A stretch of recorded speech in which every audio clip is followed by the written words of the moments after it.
अस्सलामुअलैकुम। आज के इस लेक्चर में हम सेंट्रल प्रोसेसिंग यूनिट को पढ़ने वाले हैं। अगर इसकी इंपॉर्टेंस की बात करें तो इसमें से आपको शॉर्ट क्वेश्चन भी आ सकता है, लॉन्ग क्वेश्चन भी आ सकता है, एमसीक्यूज भी आ सकते हैं, यानी ये 3 स्टार इंपॉर्टेंट क्वेश्चन है आपका। तो सेंट्रल प्रोसेसिंग यूनिट को यहाँ से पढ़ने से पहले मेन चीजें इसके बारे में आपको बता देती हूँ ताकि हम जब पैराग्राफ को रीड करें तो समझने में आसानी हो। तो सेंट्रल प्रोसेसिंग यूनिट यानी हमारा जो सीपीयू है, इसे कंप्यूटर का ब्रेन कहा जाता है और कंप्यूटर अपने ब्रेन के बगैर कोई काम परफॉर्म नहीं कर सकता। इसका दूसरा नाम प्रोसेसर है। यानी आपसे अगर पूछा जाए कि आप प्रोसेसर के बारे में बताएं कि व्हाट इज अ प्रोसेसर, तो इसका मतलब है कि वो आपसे पूछ रहा है कि what is the CPU, define the CPU. यानी central processing unit, processor same term है। और इसके अलावा हम इसके दो पार्ट्स को भी देखेंगे जिसमें अर्थमेटिक लॉजिक यूनिट और कंट्रोल यूनिट है, और उन दोनों की हम देखेंगे कि उन दोनों का आपस में क्या क्या काम है। तो सेंट्रल प्रोसेसिंग यूनिट को स्टार्ट करते हैं। तो CPU stand for central processing unit. It is the brain of computer, यानी कंप्यूटर का ब्रेन है। It is the most important component of the computer. Computer का सबसे ज्यादा इंपोर्टेंट कंपोनेंट है सेंट्रल प्रोसेसिंग यूनिट। जैसे इंसान दिमाग के बगैर कोई डिसीजन नहीं ले सकता, इसी तरह कंप्यूटर भी सीपीयू के बगैर कोई अच्छा डिसीजन नहीं ले सकता। A computer can not work without CPU. CPU के बगैर कंप्यूटर काम नहीं कर सकता और इसको हम प्रोसेसर भी कहते हैं। All computer must have a central processing unit. जितने भी कंप्यूटर है सेंट्रल प्रोसेसिंग यूनिट होना तो लाजम है, क्योंकि अगर दिमाग नहीं होगा तो कंप्यूटर का क्या फायदा, अगर वो कोई काम ही नहीं कर सकता, कोई डिसीजन ही नहीं ले सकता। तो हमने तो उससे काम करवाना है, अगर वो अच्छा काम करेगा तो ही हमारे लिए फायदेमंद होगा। तो इसका मतलब सेंट्रल प्रोसेसिंग यूनिट कंप्यूटर के लिए एक ब्रेन है। अगर सेंट्रल प्रोसेसिंग यूनिट नहीं होगा तो कंप्यूटर कोई भी काम अच्छे से नहीं करेगा। तो CPU is located on the motherboard. जो मदरबोर्ड जो हमने पिछली वीडियो में पढ़ा था, सीपीयू वहां पे लोकेट करता है।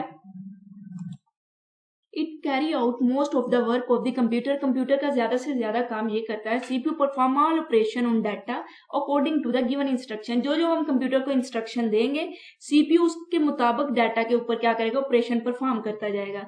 It execute instruction and tell other part of computer what to do. ये क्या करता है, इंस्ट्रक्शन को एग्जीक्यूट करता है और दूसरे जो पार्ट है कंप्यूटर के उनको बताता है कि अब आपने क्या करना है। Most of the work consist of calculation and data transfer. ज्यादातर काम ये क्या करता है, कैलकुलेशन का काम होता है या डाटा को ट्रांसफर करने का काम होता है। तो सबसे पहले हमने सीपीयू देखा, अब यहां से लेकर यहां तक हम उसकी वर्किंग देख रहे हैं और देख रहे हैं वो कहां पर होता है। तो सबसे पहले तो वो मदरबोर्ड पे एग्जिस्ट करता है, यानी वहां पे लोकेट करता है। ज्यादा काम ये कंप्यूटर सिस्टम का करता है जो कि कैलकुलेशन या डाटा ट्रांसफर के रिलेटेड होता है। ये एग्जीक्यूट करता है इंस्ट्रक्शन को और कंप्यूटर के दूसरे पार्ट को बताता है कि अब आपने क्या करना है। All function of processor usually are on a single chip in personal computer। Personal computer की बात करें तो वहां पर सिर्फ एक ही चिप होती है, यानी एक ही प्रोसेसर होता है। यहां से लेकर यहां तक जो है ना वो आपने सिर्फ पढ़ना है, आपको रट्टा लगाने की, इसको याद करने की जरूरत नहीं है। ये आपके लिए इंफॉर्मेशन के लिए कोई एमसीक्यूज वगैरह आ सकता है। The manufacture of processor chip are also providing multi core processor. यानी अगर एक से ज्यादा प्रोसेसर एक सिस्टम के लिए है तो उसको हम मल्टी कोर प्रोसेसर कह देंगे। A single chip that contain 2 or more separate processor is known as multi core processor. यानी चिप एक ही है लेकिन उसके ऊपर 2 सेपरेट प्रोसेसर है, यानी 2 सेपरेट सीपीयू हैं, तो उसको हम मल्टी कोर प्रोसेसर कहते हैं। Multi core processing reduce access time and increase overall processing. अब एक्सेस टाइम को रिड्यूस कर देते हैं, जबकि ओवरऑल जो उसकी प्रोसेसिंग का टाइम, ओवरऑल प्रोसेसिंग होती है उसको इंक्रीज कर देते हैं। देखिए जहां पर काम करने के लिए सिर्फ एक सीपीयू था, वहां पर अगर 2 सीपीयू आ जाएंगे तो जाहिर बात है कि वो ज्यादा प्रोसेसिंग करेंगे, ज्यादा अच्छे से काम करेंगे कम वक्त में। For example, if one core is busy in executing an instruction, another can handle incoming data or instruction। अब उन्होंने कहा कि अगर एक जो कोर है वो क्या कर रहा है, वो बिजी है एग्जीक्यूट एन इंस्ट्रक्शन, किसी इंस्ट्रक्शन को वो एग्जीक्यूट कर रहा है, तो दूसरा क्या करेगा, इनकमिंग जो डाटा आ रहा है, जो मजीद इंस्ट्रक्शन आ रही है उनको हैंडल करना शुरू कर देगा। It reduce energy consumption over multiple separate processor. Multi core processor include dual core processor. यहाँ पर उन्होंने मल्टी कोर है कि आगे बताया कि किस तरह से आ सकता है, डल में, क्वाड में या 6 में आ सकता है। डल मतलब 2 होंगे, क्वाड का मतलब 4 होंगे, 6 का मतलब 6 होंगे, 8 का मतलब 8 होंगे। यहाँ पर उन्होंने 2 बता दी है। Company type A, MD and Intel offer multicore processor. इनके मल्टीकोर प्रोसेसर होते हैं। 2 मोस्ट मल्टीकोर प्रोसेसर जो ज्यादा यूज होते हैं वो डल है और क्वाड है। ये एक सेंट्रल प्रोसेसिंग के अंदर उन्होंने एक्स्ट्रा इन्फॉर्मेशन दे दी। अगर आपसे एग्जैक्ट पूछते हैं भाई सीपीयू के बारे में बताएं, तो वहां पर आपको ये सारा लिखने की जरूरत नहीं। सीपीयू की डेफिनेशन लिखे, उसके आगे 2 यूनिट बना दे। बता दें। तो यहाँ पर जो हमने क्या देखा कि भाई मल्टी कोर प्रोसेसर क्या होता है, एक सिंगल चिप पर अगर 2 प्रोसेसर है तो मल्टी कोर प्रोसेसर है। अब 2 प्रोसेसर है तो ज्यादा आसानी से और अच्छे से काम कर लेंगे, और यहाँ पर 2 most common multi core processor ये है। अब हम देखते हैं कि सीपीयू के मेन यूनिट कौन से हैं। तो सीपीयू के 2 मेन यूनिट होते हैं, एक अर्थमेटिक एंड लॉजिक यूनिट और एक होता है कंट्रोल यूनिट। अब ये दोनों आपस में मिलकर काम करते हैं प्रोसेसिंग ऑपरेशन के लिए। अब इनका अपना अपना काम है, उनको देख लेते हैं। अर्थमेटिक एंड लॉजिक यूनिट की बात करें तो नाम से ज़ाहिर हो रहा है कोई अर्थमेटिक ऑपरेशन होंगे, कोई लॉजिकल ऑपरेशन होंगे इसमें परफॉर्म। तो ALU is a part of CPU, क्योंकि ये सीपीयू का यूनिट है तो ये पार्ट है सीपीयू का। Actual execution of instruction take place in this part. जो इंस्ट्रक्शन है उनकी एक्चुअल जो एग्जीक्यूशन होती है वो अर्थमेटिक लॉजिकल यूनिट से ही होती है। All arithmetic and logical operation perform in ALU। जितने भी अर्थमेटिक यानी मैथमेटिकल और लॉजिकल ऑपरेशन होते हैं वो सारे के सारे यहाँ पर परफॉर्म होते हैं। ये it consist of 2 following unit. इसके भी आगे 2 यूनिट है, जैसे कि सीपीयू के 2 थे, एक ALU एक कंट्रोल यूनिट। अब अर्थमेटिक एंड लॉजिकल यूनिट के भी आगे 2 यूनिट है, एक अर्थमेटिक यूनिट एक लॉजिक यूनिट। अर्थमेटिक यूनिट की बात करें तो ये परफॉर्म करता है basic arithmetic function such as addition, subtraction, multiplication and division. नाम से ही जा रहा है कौन कौन से ऑपरेशन परफॉर्म होंगे, मैथमेटिकल होंगे। लॉजिकल यूनिट की बात करें तो ALU perform logical operation like compare to data item to find which data is greater than, equal or less then.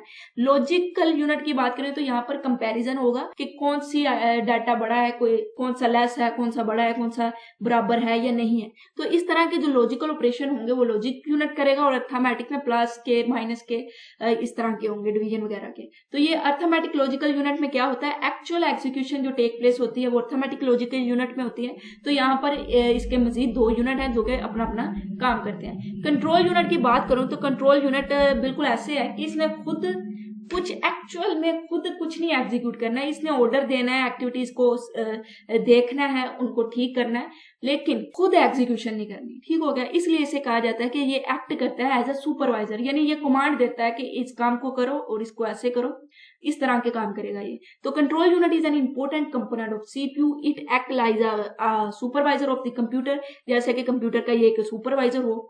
It does not execute programme instruction by itself. अब जो computer program होता है उसमें instructions होती हैं execute होने के लिए, लेकिन उन इंस्ट्रक्शन को कंट्रोल यूनिट एग्जीक्यूट नहीं करेगा। It control and coordinate all activity of the computer system. Computer system की जितनी भी एक्टिविटी है उनको कंट्रोल करेगा। It perform this task by issue necessary command to different component of computer. अब जितनी भी एक्टिविटी है कंप्यूटर सिस्टम की उनको कंट्रोल करने के लिए कमांड देता है कंप्यूटर सिस्टम के डिफरेंट कंपोनेंट को। Control unit also provide clock pulses that are used to regulate and control our operation in the computer system.